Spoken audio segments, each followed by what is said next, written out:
আল্লাহ রব্বুল আলামিন তাকে রক্ষা করেছেন। তিনি আগে থেকেই বাংলাদেশকে এই ধরনের একজন রাষ্ট্রপতি উপহার দিবেন যিনি সৎ, নির্লোভ, দেশপ্রেমিক। আল্লাহ এই ধরনের তার ডেস্টিনিকে নির্ধারিত করে দিয়েছেন। সেজন্যই আমরা শহীদ রাষ্ট্রপতি জিয়াউর রহমানের দেখা পেয়েছি।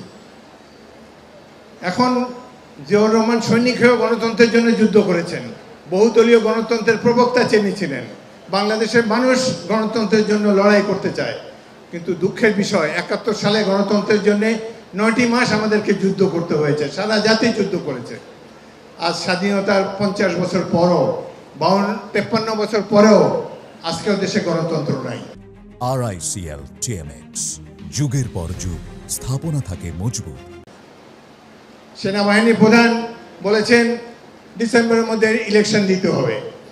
সামরিক বাহিনীর প্রধান চায় নির্বাচন।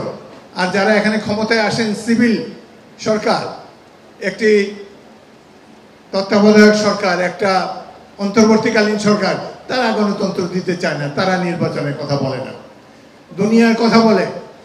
সংস্কার করবে, কি সংস্কার করবে? সংস্কার করা একমাত্র অধিকার নির্বাচিত গণপ্রতিনিধিদের। এখানে একটা গোষ্ঠী এসে বললো আমরা এই সংস্কার করবো, কয়েকজন নাবালক ছাত্র বললো আমরা ওই সংস্কার করলো। এইভাবে কি বাংলাদেশ চলবে? এই জন্যে কি আমরা যুদ্ধ করেছিলাম? এই জন্য জিয়াউর রহমান স্বাধীনতার ডাক দিয়েছিলেন? আমরা তো এটি মানতে পারি না।